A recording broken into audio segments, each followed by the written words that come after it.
Broadcasting from Manhattan Beach and the World Wide Web, you're listening to CHSR, HealthyLife.net. As a service to our listeners, this program is for general information and entertainment purposes only. CHSR, HealthyLife.net does not recommend, endorse, or object to the views, products, or topics expressed or discussed by show hosts or their guests. We suggest you always consult with your own personal, medical, financial, or legal advisor.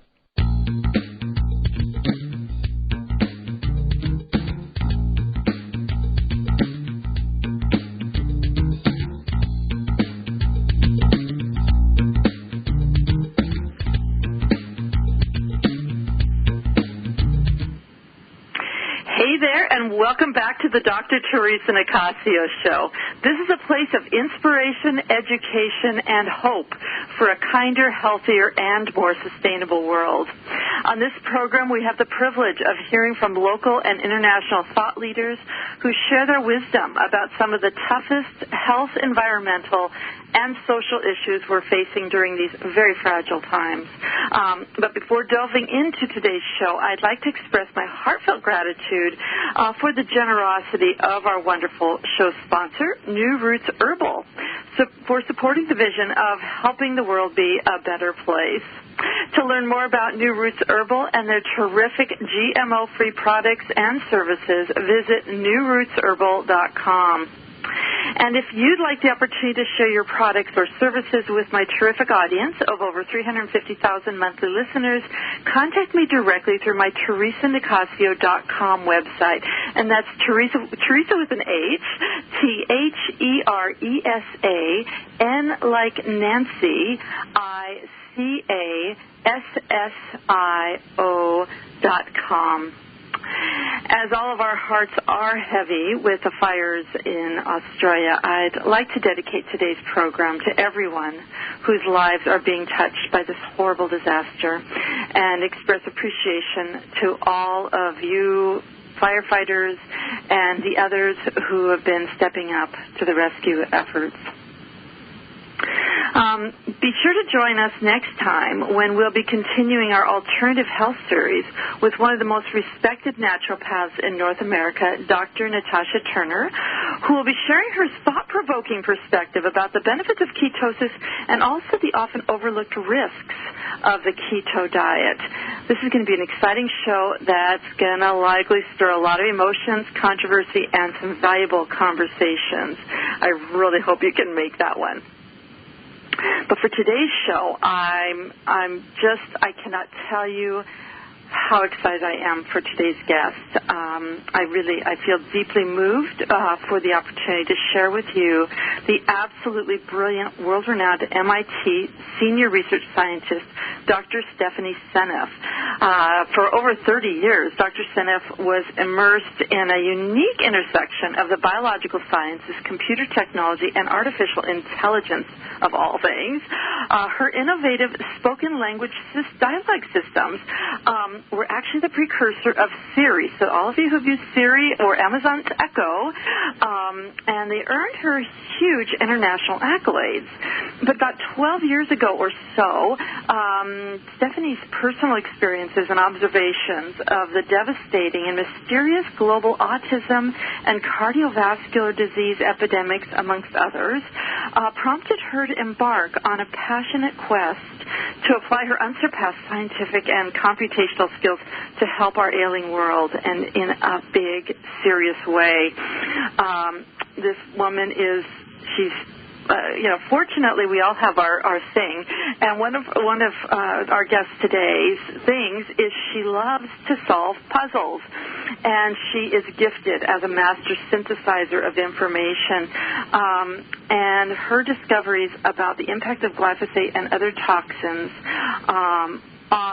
really looking at the specific underlying biological systems, the biological processes and pathways, is literally Nobel Prize level material. I think of her as sort of like I've studied a lot with shamanic medicine and First Nations medicine kind of things, and I think about how she in many ways is like the eagle who can see the big picture as well as the details. So this is just an incredible, incredible gift that she's sharing and spending time to learn about these things and sharing it with us. So the information that Dr. Stephanie Seneff today is going to be sharing about how glyphosate destroys your gut. And I'm going to throw in also your neurological system is going to blow your socks off. And it's going to also answer many of these questions that you've likely been grappling with in facing your own health challenges and of those of others you love. I mean, these are the kinds of questions that people keep asking me, like, why? Why isn't there so many more people with allergies? And why, kids can't even take peanut butter sandwiches to school anymore? There's just so many things. Cancers and this autoimmunity thing. It's so many things going on. Her courage as a health advocate in the face of big business is both inspiring and humbling. Anyway, there's so much more I can say about this incredible woman, but in the interest of time, I encourage you to visit her profile page on the TheresaNicassio.com website to learn more about her and also to find links to several of her papers, talks, and interviews, and if you're wanting to connect with her as well. Stephanie, thank you so much for all you do and for joining us today. Thank you so much for having me, and thank you for all those accolades. I'm very embarrassed. Well, again, I could have said so many more. As I mentioned to you before in our interactions before today's show, I feel personally touched in more ways than you even know, actually. As a woman in science, way back in the 1960s, being one of the leading, just like stepping right up, being at the most prestigious scientific school in the world, MIT, and studying computers in a time when women in science was not, you're really been following your heart and following your mind for a very long time, and that's a whole other show we could probably do. Anyway, we've got so much to cover, Stephanie, and I know we're just going to be scratching the tip of the iceberg, but we're going to cover a lot of ground today. And so let's just jump in. I wonder if you could start by sharing with our audience a little bit about how you actually found yourself studying electrical engineering, biology, artificial intelligence, and doing these computational systems, and just being a genius in this one particular realm of this intersection of science, and taking what seems to be such a big turn, looking more at environmental toxins, toxic chemicals, and the health effects, and looking at kind of the, doing your statistical and other analytic work on these other topics. It was quite a period for me because I had been totally immersed and loved my work, and I felt like I was doing something purposeful. But I was seeing this rise in autism that was really getting me concerned, particularly because the research was not being directed towards looking for toxic chemicals, and I knew it had to be an environmental effect with exponential life. There's a genetic component for sure, but that's not where the game is. You need to find the toxic chemicals, and you need to get rid of them, if you're going to solve the autism problem. It's very clear to me, and I was frustrated. So I just felt like, well, I can take a look. I mean, I have the skills to go, dig around the data, look at the correlations, find the evidence. Try to find, first of all, which chemicals are going up exactly in step with autism. That's a very good pruning mechanism to list, to shrink down the suspects to a much smaller space. And then to start looking at those chemicals individually and seeing if I can explain the causal effect through observing what my autism is. And, of course, then I started learning all about autism. And at some point, I was shifting away from my other work. At the same time, I had students I was still supervising, and I got to a point where I could barely supervise the students that were still left. I had to sort of wean them out because I was so obsessed as I got going with this, and particularly once I discovered glyphosate, and I just eventually completely dropped everything I was doing before. It was an interesting transition period for me where I had to honor my students, be responsible for my students, but get them out so that I could totally focus on this. I became really obsessed because I felt this has to be done. I mean, we have to stop this. And it's frustrating for me that, I feel like I figured it out 7 years ago with this glyphosate connection. I'm absolutely confident I'm right. Glyphosate's the primary factor. I mean, there's other things going on that are contributing to the epidemic for sure. but I would put glyphosate way out front as number one. Mm-hmm. And it's really sad because it's, we've learned that it's completely safe, and people are very confident they can go down to the local store and buy Roundup and, apply it to their weeds. They're probably not even thinking about, I'm pregnant, I probably shouldn't do this. I mean, people just don't know, Mm-hmm. Well, it seems benign, but if it's that readily available and everybody's spraying it on the school grounds, spraying it at the public parks, When you think the government says the stuff is perfectly safe, and, of course, they did all those studies, it must be perfectly safe. I mean, people think this cannot be not true, that this stuff is safe, because the government would have told us that. It's very, very hard for people to get past that disbelief. This stuff is toxic. And because it's so pervasive and it's all over the food supply, you can't avoid it. Mm-hmm. And that's frustrating. So it's and from my read and what I've been learning is that even people, you look at people like Dr. Jill Carnahan, who I've had on the show several times, and there's like Dr. What's his name, Dr. Mark Hyman, and who have been eating super clean food and organic and for probably over a dozen years, and even they've had gotten their glyphosate levels checked not that long ago, and they still have super high levels of glyphosate. And I'm like, oh my God, well, if these people are still struggling, with all their wisdom and detoxification, this is big. And then I heard something about how it's even in our rainwater. Yes, it is. And there was a study in Kentucky, I think it was something like 76% of the rainwater samples were contaminated. In fact, Anthony Sampson's collecting rainwater, and I gathered some for him in Cambridge, and he did tested positive for glyphosate. Who's Anthony? Anthony Sampson's the guy that I collaborate with. We've published 6 papers together so far. Oh, I see. Right. Okay. Yeah. So he's been pulling that. Very passionate about glyphosate, and he was sort of the second person. The first person that caught my eye was Don Huber. He gave a 2-hour presentation 7 years ago.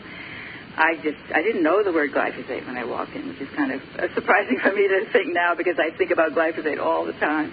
And I walked away from that lecture convinced I had the answer. It was quite amazing because I already knew a lot about autism at that point, and I was still looking. I couldn't figure out what it was. And Don Huber just basically connected everything. I mean, when he was talking about what glyphosate does, and I knew what the symptoms of autism were, and there was such a good match. I knew this is it. I was just like, wow. And that was when I just dropped everything else. I could barely function because I was so furiously reading glyphosate papers. It was amazing, an amazing time. Yeah, and then I hooked up with Anthony shortly after that, and we collaborated on our first paper, which got quite a bit of visibility, connecting it to gut dysbiosis and mineral chelation and all of these things, disrupting the liver's ability to detoxify other toxic chemicals. I mean, these are all huge. Okay, let's just pause there. You just said 3 really big things.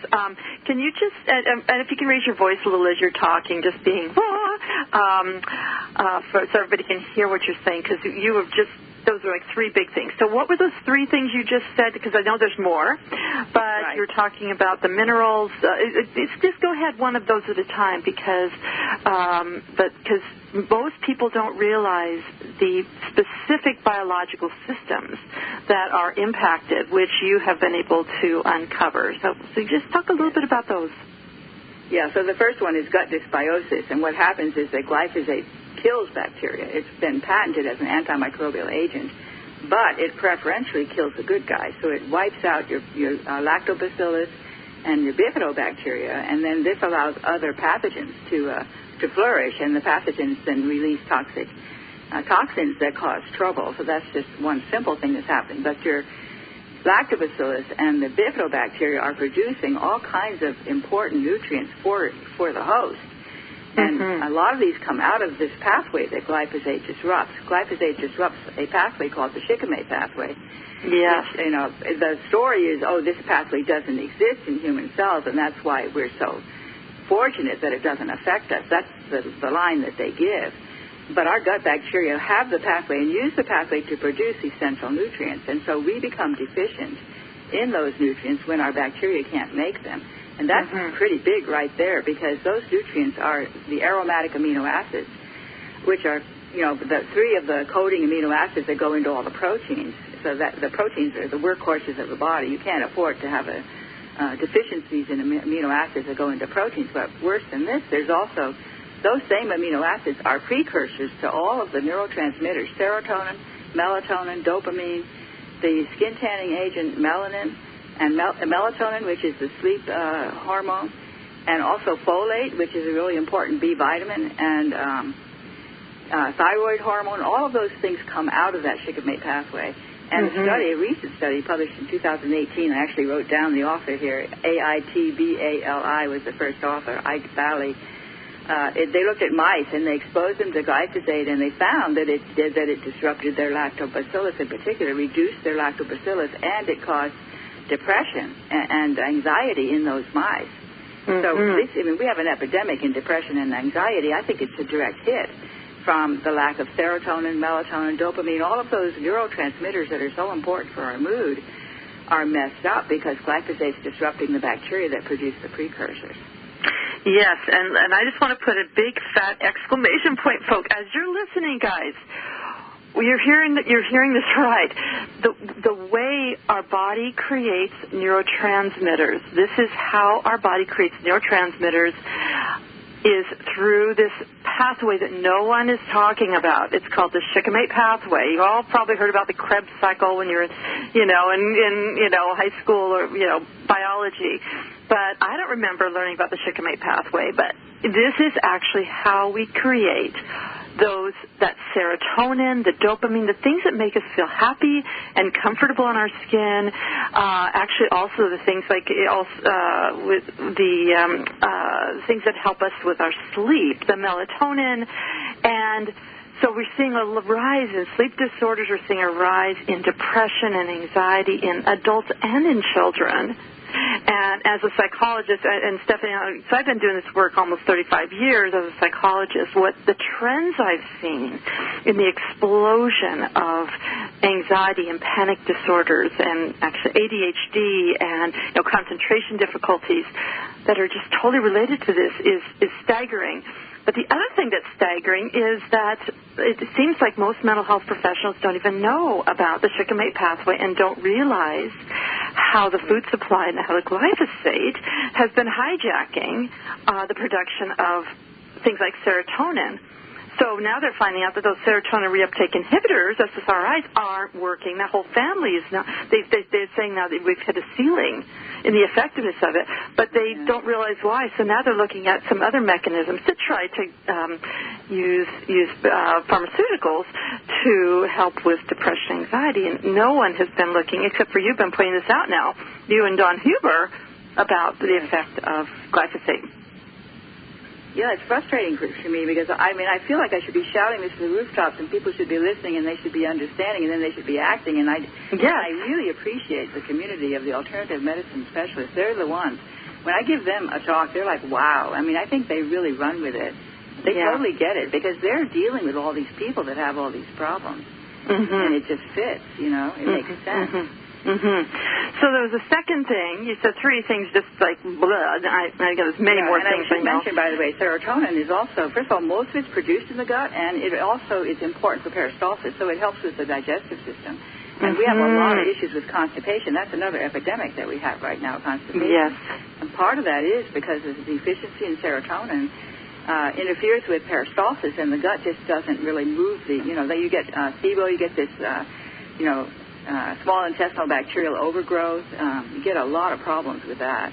Yes, exactly. And we're not digesting your food as well either, and that's how you get into things like gluten intolerance, Right, which we're going to get to a little bit more because that's a whole other conversation, celiac and all that. Yeah, so the chelating of the minerals is important too, and it basically binds to anything that's a +2 cation, and there's really a lot of important ones, manganese and zinc and cobalt. Those are three big ones that we need them in tiny amounts, but we critically need them because we have certain enzymes that won't work without them. And glyphosate makes them unavailable by binding to them and tying them up. And on the other hand, glyphosate can bind to aluminum and allow it to get in. And that's very interesting how that works because glyphosate takes the aluminum and wraps it up with two glyphosate molecules. Aluminum is a +3 charge. Two glyphosates bind to it, wrap around it, hide the +3 charge, and make it an uncharged molecule, which can then slip past barriers. And glyphosate opens up barriers. It causes leaky gut.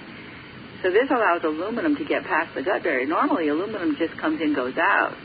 You know, the gut doesn't let it in. But glyphosate sort of uses this stealth mechanism, like a Trojan horse, to get it past barriers. And then glyphosate opens up a leaky brain barrier, delivers the aluminum past the brain. And once it's in an acidic environment, which is true in sort of the terminal watershed of the circulation, at the place where the blood assimilates with saliva, you know, at the brainstem, it's more acidic, and then glyphosate drops the aluminum off and knocks out the pineal gland. I mean, I think it's really disrupting.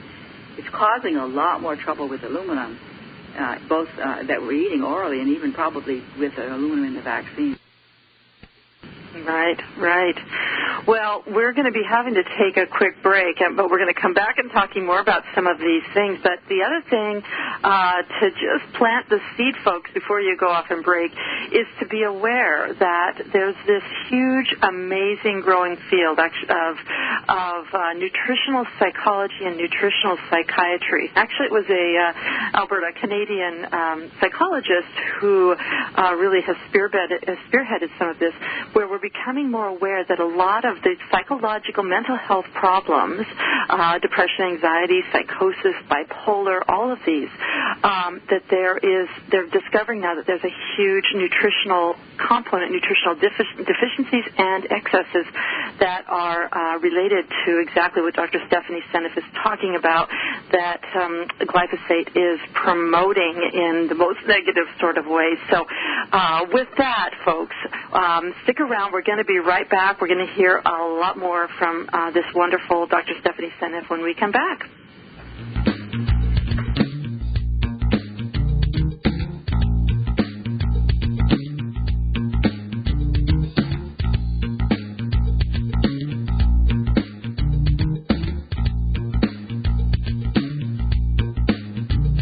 Acidophilus Ultra from New Roots Herbal is your go-to product for great health. To maintain potency, Acidophilus Ultra is protected by a natural water-based enteric coating. This daily probiotic supports your health in so many ways. It helps boost your immune system, aids digestion and bloating, and that's just for starters. So remember the name, Acidophilus Ultra from New Roots Herbal.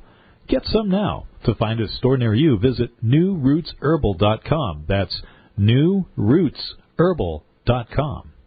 Audiobooks gives you instant access to over 50,000 of the best sellers and hottest book titles in romance, mystery, fiction, and many other genres. Just visit HealthyLife.net's advertiser page and click on Audiobooks to get started. YumFoodForLiving.com is the place to get easy, allergy-free recipes, all free of sugar, gluten, and dairy. But that's not all you'll get when you visit YumFoodForLiving.com. You'll get resources for all kinds of things like wellness articles, videos, podcasts, a blog, all to help you create easy, healthy living. There's even a 50-page downloadable book introducing you to the philosophy of Yum. Don't wait. Visit YumFoodForLiving.com. YumFoodForLiving.com. That's YumFoodForLiving.com. If you like to spend your television viewing time learning about some of the things that you may have missed in history class, or if history was your favorite subject, then you should check out the link to the History Channel on the HealthyLife.net advertiser page. Order DVD sets by series or by subject matter right from our homepage while you still enjoy your favorite HealthyLife.net show. Being inspired by a speaker while learning everyday positive information that you can use to help your life is exactly what Dr. Theresa Nicassio does when she speaks in front of your group. From healthcare professionals to special needs parenting and everything in between, Dr. Theresa Nicassio can customize topics for your group on everything from health to psychology. To book Dr. Theresa Nicassio as a speaker for your group, visit YumFoodForLiving.com or call 604-445-6463. That's 604-445-6463. You're listening to HealthyLife.net, the radio network that brings positive talk with positive change to make your world a little better.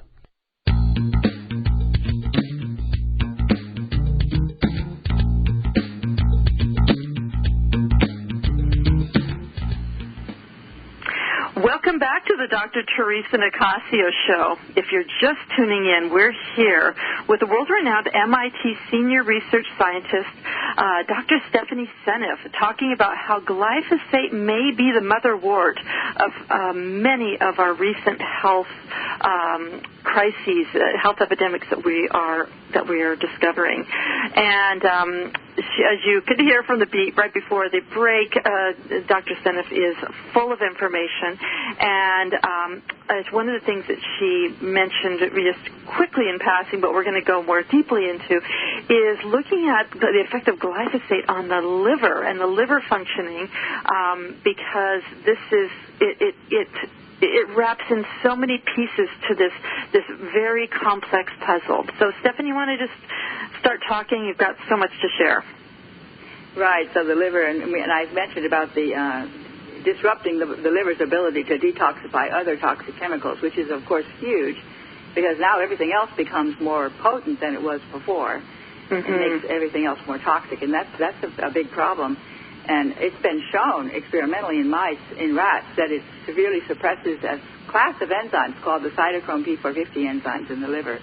And those enzymes are super important, not just for detoxifying, both drugs, for example. So people can have drugs that don't metabolize, and then they can get acute reactions to those drugs. This is happening a lot with the various pharmaceuticals that are being given for mood disorders. And then they also have problems with other chemicals that come in, because we have all these, insecticides and fungicides. All those things become more effective in destroying the liver and also the kidneys, because the liver is not able to detoxify them. And but then the CYP enzymes are also used to produce bile acids, and the bile acids are essential for digesting fats. So when you have glyphosate exposure to the liver, you have trouble digesting fats. And, of course, fats are a very healthy food source that people end up avoiding because they're having trouble digesting them. And that's giving them health issues. And then the CYP enzymes also activate vitamin D, and we have an epidemic in vitamin D deficiency right now. And I think a major contributor to that is that the vitamin D is not getting activated. The other problem we have is melanin. Melanin, the skin tanning agent, is not being adequately produced, and people are avoiding the sun, are wearing sunscreen because they can't tan. They burn easily, so they end up using lots of sunscreen, and that's preventing them from getting vitamin D from the sun. And so all those issues with the CYP enzymes, but it's more than the CYP enzymes with the liver. It's amazing how sensitive the liver is to glyphosate, and it's only recently that people have done the right experiments with small doses of glyphosate. An amazing rat study that was recently published last year, where they exposed these rats to environmentally allowed levels of glyphosate, below the environmentally allowed levels. So this is, usually they're putting high, in these experiments they use high levels, but this was not the case.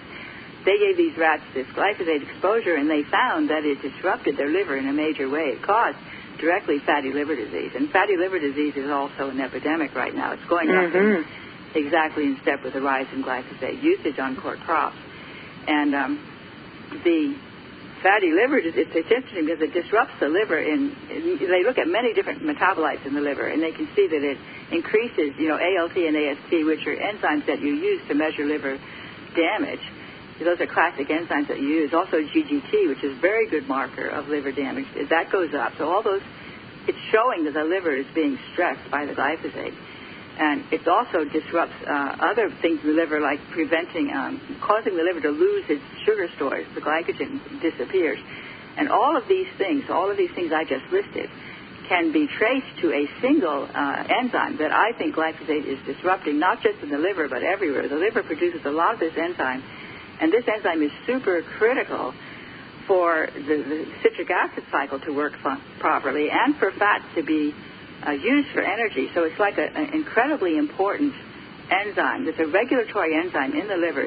You probably have never heard of it. It's called PEPCK, phosphoenolpyruvate carboxykinase. And I have been really studying that enzyme because if it's knocked out, it makes a lot of sense in terms of a whole bunch of things that we're seeing today.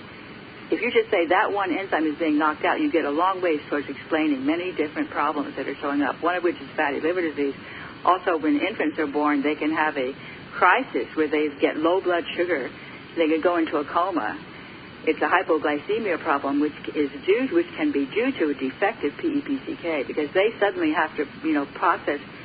They lose the sugar that they were getting from when they were in utero, and especially if the mother had diabetes, the infant is often large, and it has to suddenly be able to produce sugar, something called gluconeogenesis from the liver, which it needs this PEPK to do that.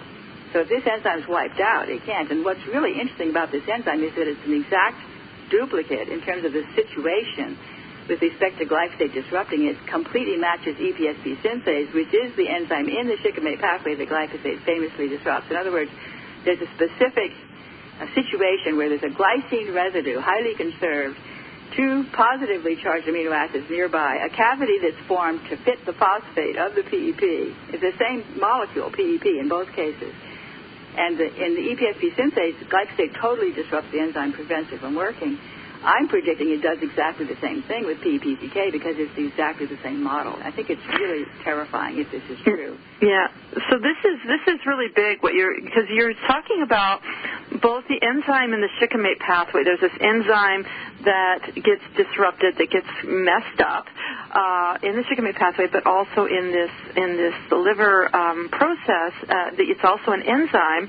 It's very strategic, and one of the things that I've been really makes my brain explode is how the glycine molecule, the glycine protein, which is, I think you're saying, the smallest protein that we have, but the glyphosate is a perfect match to it, except then it has some little bonus rick-a-rack that causes a big-time problem. So it mimics our natural, the healthy glycine, and it tricks the body into thinking that that's what it's getting, but it's really, it's like, it makes me think of the wicked witch. I think, come here, my pretty, and offering an apple, which you think an apple is healthy, but then the apple is actually laced with poison, and that's happening at the cellular level at the enzyme production stage. Right. That's exactly right. It is so interesting because glyphosate has this extra thing attached to its nitrogen. Otherwise, it's exactly glycine. Mm-hmm. And it fits inside the pocket that is preserved for glycine. It's the smallest amino acid. Glyphosate is also the smallest amino acid. It exactly fits in the pocket. The nitrogen has to stick outside the pocket because it has to hook up. The amino acids hold hands like paper dolls. And the nitrogen is the handshake. So the nitrogen is outside of the socket. It's got a bunch of stuff attached to it, which is not correct. But that's okay because it can't be in the pocket anyway. So it still fits in terms of the assembly of the protein. The glyphosate goes in, and then it comfortably puts this methylphosphonate, which is the thing that's attached to the nitrogen. It fits beautifully into the slot where the phosphate of PEP is supposed to go, the substrate. So glyphosate occupies the space. You know, so like the protein has a little cancer there that's sitting inside the spot where the PEP is supposed to go. So the PEP can't fit, the enzyme can't work. And that's the same for both of those enzymes. Which is just, it's brilliant. It's actually, when they wanted to create something to destroy life, they did a really good job of it. That's the thing. It really destroys life. And once I realized, and then I started looking for all the proteins and with essential glycines, and particularly the proteins that match that profile is what I've done. I've listed, I have a whole set. By the way, I'm writing a book, and I've put a lot of these proteins into the book. You rummage through the whole literature looking for proteins that are going to be susceptible, and you can predict which ones would be. And then you can look at the diseases and say, oh, my God, that makes sense. This is the protein that's causing the trouble for that disease. And you've got all these diseases. And the whole thing is an incredible puzzle, I have to say, and I'm still working on it. I'm still finding really interesting things almost every day. I'm so looking forward to that book. It's incredible. Yeah, the book is called, is it Rattlesnake in the Cornfields? Yes, right. The Rattlesnake in the Cornfields. Great title. So this whole thing, and just say, because a lot of you listening are probably thinking, how can one molecule be a part of so many different. But and again, we're going to have to take another quick break in a moment. But if you think about that, it's one of the core building blocks of the body at a cellular level that's part of the entire body. It starts to make a ton of sense. And the other thing, if you think about it, this is a building block for the proteins in our body, so that actually becomes this part of our cellular makeup, making it really hard. And we'll talk in the next little bit. We're going to be talking more about how to get rid of this glyphosate out of our system as best as we can, and how to reduce our exposure, because I don't want this to all be depressing, but to offer some things that we can do to turn this around. But yeah, because it becomes a part of the actual protein molecules that we, our protein makeup, our muscles and all that, we got to do some big time changing. So stick around, guys. We have more exciting information, and we'll be heading towards solutions when we come back after the break. Stick around.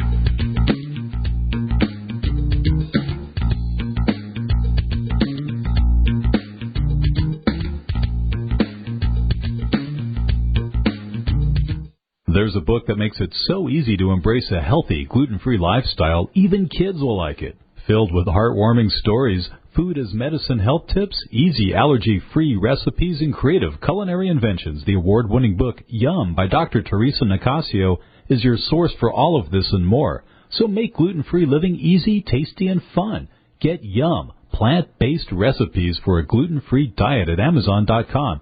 Or visit yumfoodforliving.com. That's yumfoodforliving.com. You have too little time to shop, so try Farm Fresh to You. They deliver organic food the way nature intended, delivered straight to your home or office, economically. Visit our web advertiser page and click on Farm Fresh to You now. When you have a food allergy or dietary limitation, Dr. Theresa Nicassio knows it's hard to give up the foods you love, so she decided to put on her chef hat and give you affordable, personalized culinary consultations that will light up your taste buds. You'll explore substitute ingredients so you can enjoy your favorite foods again. She'll even help you make food preparation easy and guide you on your path to healthy living. And to get started, all you have to do is call 604-445-6463. That's 604-445-6463. If you're not in the U.S., listen up. SureTrader is one of the most trusted and reliable names in share trading. With 6-to-1 leverage and other perks, SureTrade is the best for penny stocks and day trades. To find out more, visit our advertiser page and click on the SureTrader banner. Yumfoodforliving.com is the place to get easy, allergy-free recipes, all free of sugar, gluten, and dairy. But that's not all you'll get when you visit Yumfoodforliving.com. You'll get resources for all kinds of things like wellness articles, videos, podcasts, a blog, all to help you create easy, healthy living. There's even a 50-page downloadable book introducing you to the philosophy of Yum. Don't wait. Visit Yumfoodforliving.com. Yumfoodforliving.com. That's Yumfoodforliving.com. HealthyLife.net, the positive radio network.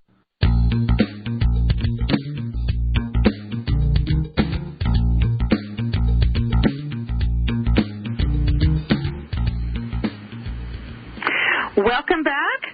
You're listening to the Dr. Theresa Nicassio Show. We're here today with MIT Senior Research Scientist and Health Advocate, Dr. Stephanie Seneff, talking about how glyphosate is destroying your gut. And before the break, Stephanie was sharing some of there's multiple complexities around the liver. And by the way, folks, I realize your brains may be exploding as well. That's mine does with all this information. It's pretty exciting and overwhelming. There's tons of information and links and articles on the profile page on the TheresaNicassio.com website, where you can watch this. You can listen to this. This is going to be recorded. This is being recorded, so you'll be able to listen to this interview as many times as you want. But there's also many other YouTubes and places where you can learn more from this incredible woman, and also read some of her journal articles, her publications, and so anyway, I just want to mention that because I know it's a lot of information. You're not going to remember it all. That's okay. But hopefully we're raising questions and helping you become aware that there's more going on. So, Stephanie, you were mentioning, with the liver, there's a little more, a couple more things, and there's this whole NAD that's becoming more in the limelight. And can you just talk a little bit about this liver, the liver aspects? Absolutely, because that's another whole piece of the puzzle with the liver. The liver really gets hit hard by glyphosate, and one of the other problems that it faces is losing its ability to handle oxidative damage. So the liver has these antioxidants, particularly glutathione, which if it's in its reduced form, reduced glutathione is a really important antioxidant in the liver. And in order to keep it reduced, it needs to use NADs. And NADs, there's a mechanism that involves complex science, but you need NAD in order to be able to keep glutathione in its reduced state. And you also need NAD to be able to be kept in its reduced state. And all of these, there's several enzymes that are involved in bringing these things back to their reduced state after they've been oxidized. They get oxidized to sort of take a hit and protect the liver, and then they have to be brought back down. And the enzymes that bring them back down, pretty much every one of them, has a pattern that's also similar. It's not PEP, but it's phosphate. Phosphate binding, highly conserved glycine residue, positively charged amino acids. This pattern is the pattern I'm seeing in enzymes that are going to be affected by glyphosate the same way that EPSB synthase is. So what happens is, first of all, NAD comes out of the shikimate pathway, so the liver produces it from precursors that don't exist because the bacteria are being destroyed. So there's less of it. There's not enough NAD. And on top of that, it's very difficult for the liver to keep it in that reduced state because glyphosate is disrupting the enzymes that maintain that. So that's another mess that happens in the liver because of glyphosate. Wow. And is this a similar process? I know there's that glyphosate also wrecks the kidneys. Is this a similar process, or is it something different? Oh, yeah, well, that's part of the story there, but the kidneys is another very complicated story, and there's very good evidence that it wrecks the kidneys of the workers in Central America that are working in the sugarcane fields. They spray the cane with glyphosate, and then they harvest it. Those guys are getting glyphosate up close and personal, and they're dying in record numbers in their 40s from a bizarre form of kidney failure that actually relates, I think, to the celiac disease. You'd be surprised to know. I can relate it. But there's other things, too. There's so many things going on. When you look at all the enzymes that are being affected, it's like, oh, my God, I can't even believe that people are still alive, you know. Because each enzyme is being affected a small amount. That's why it's very hard to see, because all these enzymes are being affected, but they're not being completely destroyed. There's still some around that are working. It's just that it affects some of them, you know, randomly. Yeah, it's like that song "Killing Us Softly." Yes, exactly. Yes, and I know that you've also we don't have time for everything but chronic fatigue and Lyme's disease, and there's some other things going on here. But you've also one of the big things that has caught your attention is with regard to autoimmune disease and in particular celiac disease. You want to talk a little bit about autoimmune disease, celiac disease, and kind of food sensitivities, food allergies, and how glyphosate is related. Yeah, celiac is very clear to me. And, of course, wheat is not a GMO product, so people think, oh, it's safe. They buy, non-GMO, good. But wheat is sprayed with glyphosate quite routinely right before harvest as a desiccant. And many crops are, and those are the crops that are showing up with the highest levels. The wheat has higher levels of glyphosate in general than the GMO crops do, which people don't realize. And the wheat, I think the glyphosate is disrupting, first of all, the bacteria. So the lactobacillus, I mentioned the lactobacillus and bifidobacteria, they have a lot of enzymes that they use to help us break down wheat, because wheat has it's a difficult protein. It has a lot of an amino acid called proline that's very difficult to break apart from the other amino acids. So there's these specialized enzymes that the yeast have, that the bacteria have to break it down. And those enzymes also have glycine dependency, so they can get disrupted, plus those bacteria are getting disrupted. So the bacteria are not as able to help us break down the wheat, which means that these wheat peptides are surviving the digestive process. And then these wheat peptides happen to be very, very allergenic. There's certain peptides, they've identified the exact sequences in wheat that are very destructive. Due to things like, molecular mimicry, where they start confusing the immune system, and the immune system starts attacking human proteins that resemble the peptides that are in these undigested wheat particles. So when you can't digest the wheat, first of all, that causes an irritation in the gut that causes the barrier to open up, and then that allows those peptides to get through to the other side, and that's when the immune cells go on fire. They say, oh, we don't want this here, we need to fix this, and they react to it. And if you have a certain genetic predisposition, you get these antibodies, not only to the gluten, but also to some of your own proteins, that then causes them to be, everything gets messed up. I mean, you get an autoimmune inflammation. You lose the villi in the you get a flattened villi, so you can't really easily digest things. You can't absorb things. You get a lot of nutritional deficiencies if you continue to be exposed to the wheat with the glyphosate. Yeah, so we know we had Dr. Alessio Fasano on the show previously as well, and he was talking about those undigested proteins and how it how it contributes to or creates leaky gut, or it's one of the many contributors. But the question that so many people ask me, or they comment, they say, why is it that if I have wheat products in North America, I get super sick, but when I go to Europe, I seem to be able to have it, or I go to Africa and I seem fine. And what you're describing is the mechanism, because they spray so much more here, right? I think that's probably it. I mean, I've heard people say that too. They can eat the wheat in Europe and they can't eat the wheat here. Right, and right. I think it's probably just more glyphosate, and not just more glyphosate from the wheat, but more glyphosate, period, because you're getting the glyphosate from all kinds of other places here. Right. More of it than you're getting there. Right. And then the other piece that you're talking about is with the glyphosate pretending to be glycine, or the body thinking it's glycine, but it being poisonous, and how it's creating new and different protein molecules. And it's in terms of allergies, and those of us with allergies, and I have that celiac disease as well as allergies, this reactivity, and some people with mast cell activation syndrome and so forth. Right, yes. That we're right now trying to figure out that connection. We're creating all these magical, mysterious new proteins, and apparently they have 1,000 different variations of glyphosate that they've been playing with it. So, for those of us with allergies, and our body is just freaking out. Right. So the interesting thing about celiac that I just have recently sort of explored more deeply is a protein called tissue transglutaminase.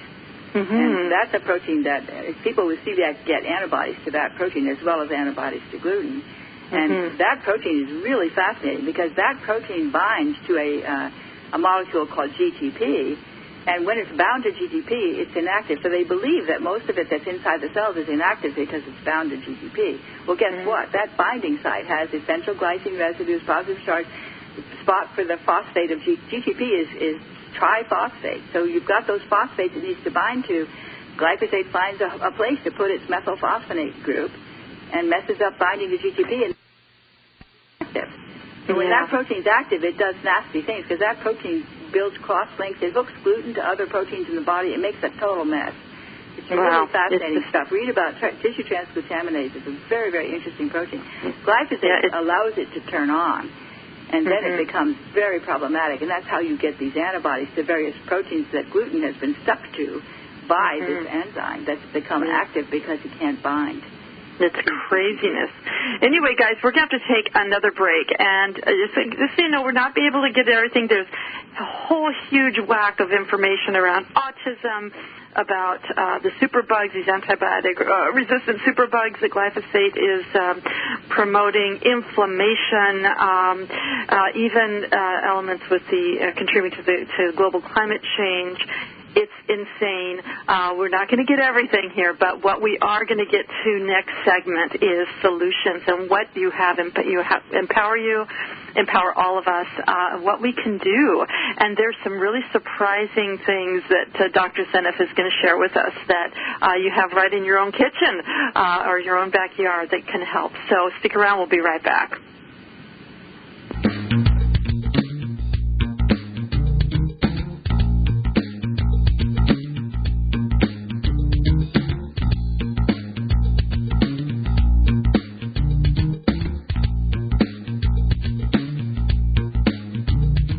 Acidophilus Ultra from New Roots Herbal is your go-to product for great health. To maintain potency, Acidophilus Ultra is protected by a natural water-based enteric coating. This daily probiotic supports your health in so many ways. It helps boost your immune system, aids digestion and bloating, and that's just for starters. So remember the name, Acidophilus Ultra from New Roots Herbal.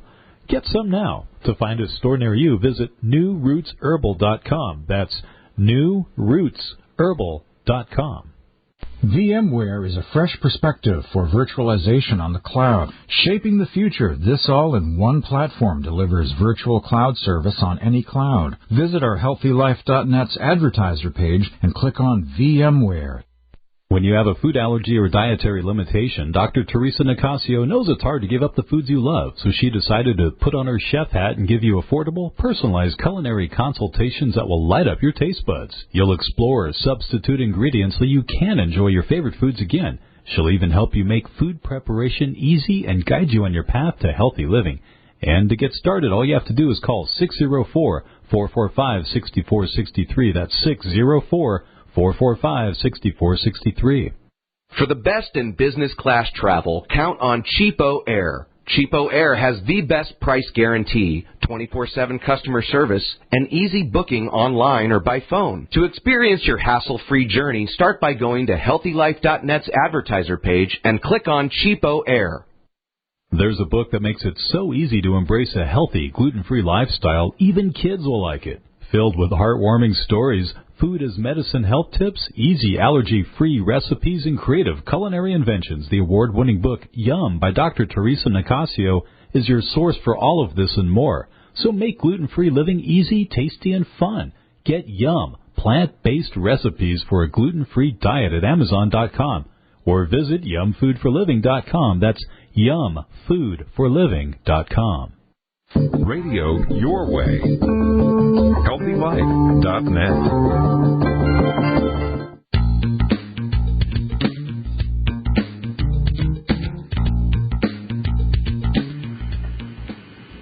Welcome back to the Dr. Theresa Nicassio Show. We are here with an amazing guest, one of the greatest modern-day research scientists who is sharing her discoveries. This is Dr. Stephanie Seneff with us, and she's talking about the profound and far-reaching health implications of the antibiotic herbicide glyphosate, the main ingredient in the readily available product called Roundup, and it's a chemical that is thought to be a huge factor in our rise in superbugs, antibiotic-resistant superbugs and such. But we are going to talk solutions, folks, at this point. But we're also going to just mention how a lot of this research that Dr. Stephanie Seneff is talking about is actually the systems of biological systems and what's going on. But there's also this piece that where she's looked at broad-reaching correlations, and normally correlational research, you go, you can't really make an assertion about causality. Stephanie, can you talk about what's different in this situation that is unprecedented?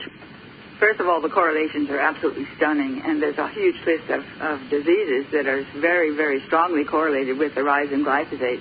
You get correlation coefficients of things like 0.99 with the p-value of the likelihood of it being by chance of 0.00000. There's like lots of zeros before the This doesn't exist. This never exists.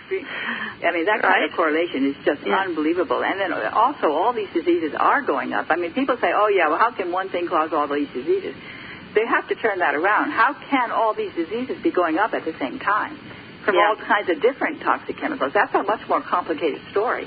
If you have one toxic chemical that can cause all these diseases to go up, I mean, that's a great solution. And once you know that, you know you have to get rid of that toxic chemical. That seems so simple to me. We need to ban glyphosate worldwide. We need to do it now.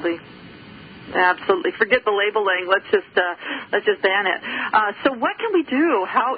We've got this even in our rainwater. Even when we eat organic food, we're going to get some. We'll get less, but we'll get some. But what are the things?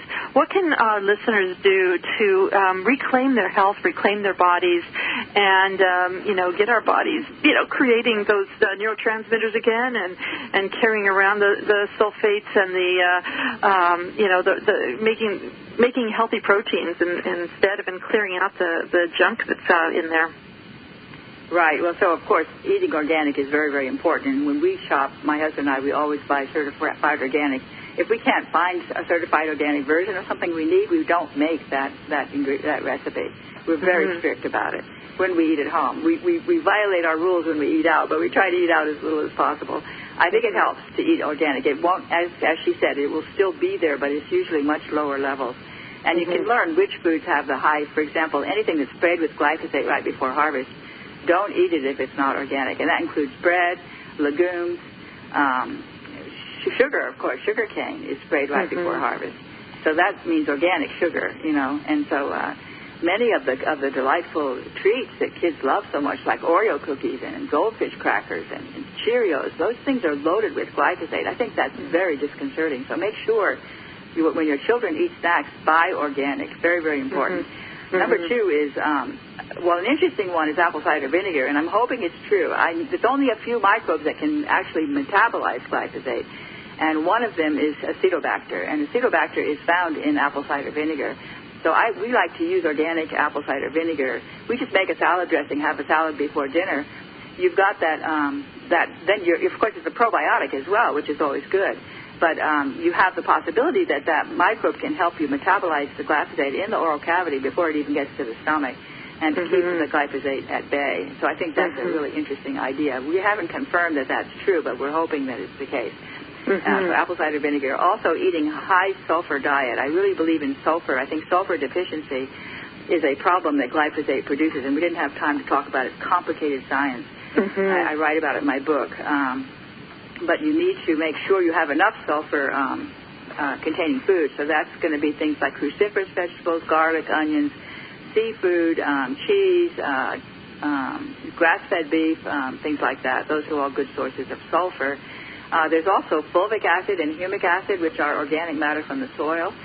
They seem to have magic properties to be able to bind to glyphosate and pull it out through the feces. A lot of people have reported benefits from taking those, and you can get those easily on the web. Very safe. And let's see, what else? Sunlight. Get out in the sun without sunscreen, without sunglasses. I totally am a big fan of sunlight. I think just like the plants need the sun to survive, so do we. And it's stupid to think that animals didn't evolved in the presence of the sun all those millions of years, and it would be stupid to think they didn't figure out how to use that energy effectively. And I believe the sun is very, very important for your health in many different ways. And partly that's because I believe it helps you make self-safe. So how about, you mentioned probiotics. How about other probiotic foods like sauerkraut or Absolutely. Yes. pickles? Sauerkraut, in fact, was used in an experiment with cows. They saw the cows were sick. They had glyphosate in the urine. They gave them fulvic acid, humic acid, sauerkraut, and also bentonite clay. And they showed that reduced the burden of glyphosate and also improved their health. So those were the treatments they used for the cows.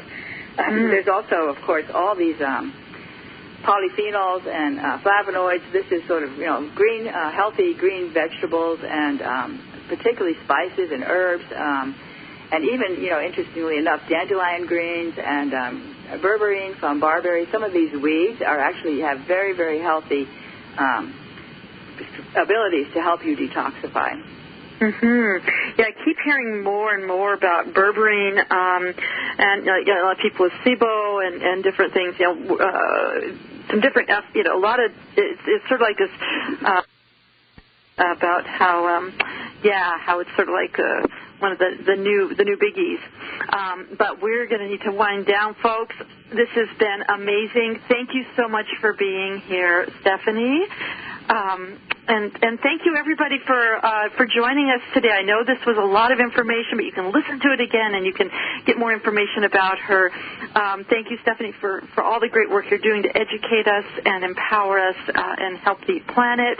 And be sure to join us next time when we continue our Alternative Health Series with Dr. Nicassio Turner. It's going to be a controversial interview about ketosis and the ketogenic diet and things that a lot of people aren't talking about with regard to that.